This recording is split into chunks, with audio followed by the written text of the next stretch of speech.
वैविध्यामध्ये एकता, नाविन्यामध्ये सुंदरता. तानाबाना गुंफत स्वामिनी गो फिणते नात्यांचा. श्रोते हो नमस्कार. साड्यांची महाराणी स्वामिनीच्या यूट्यूबच्या या नव्या कॅलेंडर मालिकेत आपल्या सर्वांचं हार्दिक स्वागत. मंडळी, दरवर्षी आपण वेगवेगळ्या विषयांवर स्वामिनीचं कॅलेंडर करत असतो. यावर्षी आपण भारतातल्या 12 राज्यांमधील साड्यांच्या निर्मितीबद्दल जाणून घेणार आहोत. तेव्हा लगेचच कुमठेकर रोडवरच्या बिझीलँड बिल्डिंग मधल्या साड्यांची महाराणी स्वामिनीला भेट द्या, साडी खरेदी करा आणि एक कॅलेंडर मोफत मिळवा. तू सखी, तू प्रिया, तू रूपा, तू मोहिनी. स्वामिनी स्वामिनी स्वामिनी. स्वामिनी अत्याधुनिक आणि पारंपरिक साड्यांचं विलोभनीय दालन. तुमची आवड जाणणारं, तुमचं सौंदर्य उजळवणारं स्वामिनी. सौभाग्य सुंदर लेऊनी वसने उभी मन भावनी. स्वामिनी Busyland building, Kumthekar road, Pune. साड्यांची महाराणी स्वामिनी. शौर्याचा इतिहास घडवतो महाराष्ट्राचा मराठी बाणा. पारंपरिक पैठणी ती येवला अन पैठणची, नऊवारी इचलकरंजीची, खणाची साडी सोलापूरची, कॉटन साडी शान असे हो पुणेरी कॉटनची. भारतीय परंपरेचं हे अस्सल वैभव आपल्या स्वामिनीमध्ये सहज उपलब्ध. आज मी तुला महाराष्ट्रातल्या साड्यांबद्दल सांगणार आहे. अरे वा, छानच. ज्ञानेश्वर, तुकाराम, एकनाथ, रामदास यांच्यासारख्या संतांच्या पदस्पर्शाने पावन झालेली इथली माती. आणि छत्रपती शिवाजी महाराज, संभाजी महाराज, थोरले बाजीराव आणि माधवराव पेशवे यांच्या पराक्रमानं पुनीत झालेलं हे राज्य. पण काय हो, महाराष्ट्राचा इतिहास अगदी रामायण काळापर्यंत जुना आहे ना? हो ना. पूर्वी इथं दंडकारण्य होतं आणि रावणानं सीतामातेचं हरण केलं, ते सुद्धा महाराष्ट्रातूनच. पण मग आज तुम्ही महाराष्ट्रातल्या कोणत्या साड्यांबद्दल सांगणार आहात? म्हणजे पैठणी तर असणारच. अर्थात पैठणीबद्दल तर सर्वप्रथम सांगणार. संभाजीनगरपासून जवळच असलेल्या पैठणमध्ये पैठणीचा जन्म झाला. पण आज मात्र ही पैठणी पैठणपेक्षा येवल्यात जास्त निर्माण होते. याचं काय कारण असेल बरं? त्याचा पण एक इतिहास आहे, पण तो नंतर सांगतो. आता आपण पैठणीबद्दल बोलूया. पैठण ही पुरातन काळी महाराष्ट्राची राजधानी होती. या पैठणमध्ये तयार होणारी वैशिष्ट्यपूर्ण शिवकालीन साडी म्हणजे पैठणी. चौकोनी नक्षी तसंच पदरावरील मोराच्या नक्षीमुळे पैठणी लगेच ओळखू येते. हो, पैठणी आणि मोर हे कॉम्बिनेशन मात्र आजपर्यंत तसंच टिकून आहे. भारतातील सगळ्यात महागड्या साड्यांपैकी ती एक मानली जाते. ही भारतातील सर्वात प्रसिद्ध साड्यांपैकी सुद्धा एक आहे आणि भारतातील उत्कृष्ट रेशमापासून ती बनवली जाते. बरं, मला एक गोष्ट सांगा, पैठणी बनवण्याची काय पद्धत आहे? म्हणजे विणकाम कशा प्रकारे केलं जातं? पैठणी ही कापसाचा धागा आणि रेशीम यांच्यापासून हातमागावर विणलेली एक विशिष्ट प्रकारची नक्षी असलेली साडी आहे. यामध्ये पदरावर मोराची, तोता मैना अशी चित्र असलेलं जरीकाम असतं. पूर्वी पैठणी फक्त मोरपंखी रंगात मिळायची, पण आता अनेक रंगात मिळते. बरं, पण नव्या आणि जुन्या पैठणीच्या पद्धतीत काही फरक आहे? जुन्या काळी पैठणीमध्ये सुती धागे आणि पदरासाठी रेशीम आणि जर वापरली जायची. आजकाल मात्र पैठणी ही पूर्णपणे रेशमी आणि पदरावरती जर वापरून बनवली जाते. आणि पैठणीमध्ये मोरा व्यतिरिक्त कुठली कुठली डिझाईन असतात? उभा धागा एका रंगाचा आणि आडवा धागा वेगळ्या रंगाचा वापरून पैठणीला धूपछाव प्रकारचा परिणाम दिला जातो. पैठणीच्या अंगावर कोयरी, आंबा, अशरफी, बांगडीमधील मोर, अमरवेल, नारळ, पारवा, पोपट अशी नक्षी आढळते. आणखी कोणकोणती नक्षी असते पैठणीवर? पदरातील जर पक्की करण्यासाठी लहर नावाची पट्टी, आसावली म्हणजे फुलं असणारे कलश, मुथाडा, बारवा असे विविध नक्षी प्रकार या पैठणीत वापरतात. आणि पैठणीमध्ये आणखीन पण काही प्रकार आहेत बरं. आणखी कोणकोणते प्रकार? मोर बांगडी, मुनिया ब्रोकेड, कमळ ब्रोकेड, कडियाल बॉर्डर, कड, रंगांवरनं पडलेली नावं, लाल काठाची काळी साडी काली चंद्रकला म्हणून ओळखली जाते. तसंच हिरव्या रंगाची रघु आणि पांढरी शुभ्र शिरोडक अशा या साड्या पैठणीत येतात. मग मला एक सांगा, पैठणी आणि येवला पैठणी याच्यात काय फरक आहे? विणकामाच्या बाबतीत म्हणशील तर अजिबात फरक नाही, कारण दोन्ही ठिकाणचे विणकर एकाच पद्धतीनं विणकाम करत होते. अच्छा, मग येवला पैठणीचं वैशिष्ट्य काय? विणकाम पद्धतीनुसार 1 धोटी व 3 धोटी असे प्रकार दिसून येतात. सिंगल पदरामध्ये काठ नारळाच्या नक्षीचा काठ आणि पदरामध्ये 3 मोर जोडीचं नक्षीकाम केलेलं असतं. डबल पदरामध्ये नारळ काठ आणि 7 मोर जोडीचं नक्षीकाम केलेलं असतं.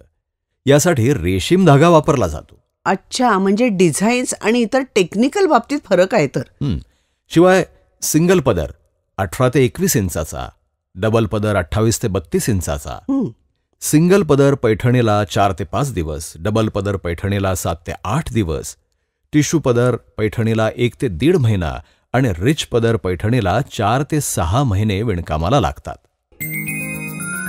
तू सखी तू प्रिया तू रूपा तू मोहिनी स्वामिनी स्वामिनी स्वामी स्वामिनी अत्याधुनिक आणि पारंपरिक साड्यांचं विलोभनीय दालन. तुमची आवड जाणणारं, तुमचं सौंदर्य उजळवणारं स्वामिनी. सौभाग्य सुंदर लेऊनी वसने उभी मन भावनी स्वामी. स्वामिनी विझिलँड बिल्डिंग, कुमठेकर रोड, पुणे. साड्यांची महाराणी स्वामिनी.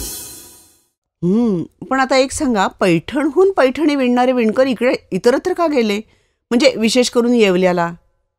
पैठणीचं उत्पादन स्वातंत्र्यपूर्व काळापर्यंत राजाश्रयानं चालत होतं. राजाश्रय संपला त्यानंतर याचे खास कारागीर, त्यांचा रोजगार नाहीसा झाला आणि तिथून ते विस्कळीत झाले आणि जुन्या विणकामामध्ये काम मिळेल तिथे बदल होत गेले.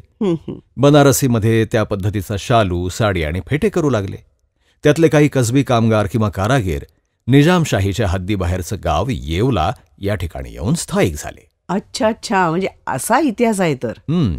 येवला पैठणी जगात प्रसिद्ध असून तिला परदेशातूनही चांगली मागणी आहे. पैठणी तयार करणं ही पैठण आणि येवला इथली पारंपरिक कला आहे. त्यावेळी अवघे 100 माग येवल्यात होते. आज येवला, नागडे, वडगाव, बल्लेगाव, सुकी गणेशपूर या गावात एकूण 850 कुटुंब हा व्यवसाय करतायत. यातल्या काही कारागिरांनी तर राष्ट्रपती पुरस्कार, राज्य पुरस्कार आणि इतर अनेक पुरस्कार मिळवलेत. वा, खूपच छान माहिती दिलीत हो. आता यानंतर आपण माहिती घेणार आहोत ते इचलकरंजीमधल्या नऊवारी साडीची. महाराष्ट्राचं मँचेस्टर म्हणून प्रसिद्ध असलेल्या या इचलकरंजीमध्ये सुमारे 1.25 लाख यंत्रमाग, 20,000 अर्धस्वयंचलित यंत्रमाग आणि 9,000 शटललेस यंत्रमाग असलेले सुमारे 25 स्पिनिंग युनिट्स आहेत. हे शहर दररोज 1 कोटी मीटर धाग्याचं उत्पादन करतं, याचा दिवसाला 45 कोटी रुपयांचा व्यवसाय होतो आणि एकूण उत्पादनापैकी 15% थेट निर्यात केली जाते. अच्छा, तर 40% प्रक्रिया केल्यानंतर अप्रत्यक्ष त्याची निर्यात केली जाते. स्थानिकांच्या म्हणण्यानुसार 50,000पेक्षा अधिक विणकर शहरातील यंत्रमागांवर काम करून आपला उदरनिर्वाह चालवतात. माय गॉड, एवढा प्रचंड टर्नओव्हर आहे. हो, 1980 पूर्वी इचलकरंजी कापूस, पॉपलिन, धोती आणि कापूस साडीसाठी ओळखलं जायचं. इचलकरंजी हे शहर कोल्हापूरच्या संस्थानामधील असल्यामुळे अर्थातच कोल्हापुरी नऊवारी साडी, आणि ती सुद्धा कॉटनची. बरोबर. या सुती साड्या वापरण्याकडे कोल्हापूरमधल्या महिलांचा कल जास्त असल्यामुळे इचलकरंजीमध्ये विशेष करून सुती साड्यांची निर्मिती होऊ लागली. तुला माहितीच आहे की राजमाता जिजाऊंपासून ते कोल्हापूरच्या ताराराणींपर्यंत अनेक स्त्रिया प्रत्यक्ष युद्धभूमीवर जाऊन लढत होत्या, घोड्यावर बसून युद्ध करत होत्या आणि म्हणून त्यांना वापरायला सुटसुटीत अशी नऊवारी साडी योग्य होती. हो, खरंच आहे की. म्हणूनच इचलकरंजीला नऊवारी साड्यांची निर्मिती जास्त होऊ लागली. इथला कापूस सुद्धा अत्यंत दर्जेदार असल्यामुळे या साड्यांना विशेष दर्जा प्राप्त झाला. पण या साड्या तशा साध्याच असतात नाही? हो, काठाला थोडी जरीची बॉर्डर, एवढाच काय तो डिझाईनचा भाग. अर्थात काळानुरूप या साड्यांमध्ये आता बदल झाला. आजकाल प्रिंटेड डिझाईनच्या नऊवारी साड्या सुद्धा उपलब्ध आहेत. अच्छा अच्छा, आता पुढची साडी कुठली? पुढची साडी आहे सोलापूरची खणाची साडी. आता खण म्हटलं की त्याला विशिष्ट प्रकारचं कापड वापरलं जातं, विशिष्ट रंगसंगती आणि नाजूक बारीक असं गोल्डन डिझाईन असं या खणाचं स्वरूप असतं. हो हो, माहिती आहे ना खणांबद्दल. सोलापूरला एक ऐतिहासिक वारसा लाभला आहे. सोलापूर शहरात हातमागावर नऊवारी साडी तयार करण्याची प्रथा आहे. या साडीचा पोत हा इतका सुंदर असतो की प्रत्येक स्त्रीला हवा हवासा वाटतो. इथल्या नऊवारी साडीला मोठ्या प्रमाणावर मागणी आहे. त्यामुळे सोलापूरची बाजारपेठ आजही प्रसिद्ध असल्याचं दिसून येतं. सोलापूर शहर हे कामगारांची वस्ती म्हणून ओळखलं जातं. हो, आणि सोलापुरी चादरी तसंच टॉवेल देखील प्रसिद्ध आहेत ना. हो, आणि याचं मुख्य कारण म्हणजे पूर्वीपासून इथं चालत आलेला हातमाग व्यवसाय. अर्थात आता हातमागांची जागा पॉवरलूम्सनं घेतली आणि त्यांचं उत्पादनही खूप मोठ्या प्रमाणात वाढलं. हे जरी असलं तरी खूपदा या खणाच्या साडीला हातमागावरती विणण्याची प्रथा काही ठिकाणी मात्र अजूनही चालू आहे. खरंच अशा काही परंपरा चालाव्यात असंच आपल्याला वाटत असतं. आणि आता तुला पुढची साडी सांगणार आहे, पुणेरी साडी. वा, पुणेरी साडी खूपच छान. तुला माहितीच आहे की फार पूर्वीपासून, विशेषतः पेशवाई काळामध्ये पुण्याला राजधानीचं महत्त्व प्राप्त झालं. हो, म्हणजे काय, माहितीच आहे. आणि दुसऱ्या बाजीरावाच्या काळात तर पुण्यात संपत्ती भरभरून वाहत होती. आणि त्यामुळेच कला, दागदागिने आणि साड्यांच्या निर्मितीला इथं महत्त्व आलं. हो, मी तर ऐकलंय की त्यावेळी 2-2 मजली उंचीच्या साड्या असायच्या. खरंय का ते? खरंय. तेव्हापासूनच पुण्यात साड्यांची निर्मिती होऊ लागली. अर्थात पैठणी किंवा इचलकरंजी साड्यांइतकं पुणेरी साडीला महत्त्व मिळालं नाही, पण कॉटनच्या साध्या साड्या अशा स्वरूपात पुणेरी साडीचं वर्णन करता येईल. हो, पण तुम्हाला माहितीये का, माझ्या सासूबाई नेहमी पुणेरी साड्याच वापरत असत. बरं. त्यांची ती विशेष आवड होती. अगं, त्या काळातल्या ज्येष्ठ महिलांना पुणेरी साडी अत्यंत प्रिय होती. महाराष्ट्रभरातल्या सर्व प्रकारच्या साड्या तुम्हाला एकाच ठिकाणी पाहायच्या असतील ना, तर पुण्याच्या कुमठेकर रस्त्यावर बिझीलँड बिल्डिंगमध्ये साड्यांची महाराणी स्वामिनी या वस्त्रदालनामध्ये त्या सहज उपलब्ध आहेत. आणि त्यांच्या सर्व वैशिष्ट्यांची नीट माहिती करून देणारे आमचे विक्रेते सुद्धा तुम्हाला मदत करतील. मग कधी येत आहे साडी खरेदीला स्वामिनीमध्ये? संकल्पना नावेद आणि जावेद शेख, लेखक प्रताप देशमुख, निवेदन सुनेत्रा मंकणी, डॉक्टर अमित त्रिभुवन, निर्मिती रविराज पब्लिसिटी प्रायव्हेट लिमिटेड, ध्वनिमुद्रण व्हायब्रेनिया द स्टुडिओ प्रायव्हेट लिमिटेड, ध्वनिमुद्रक अजिंक्य पुरंदरे, निर्मिती संयोजन शेखर काळे.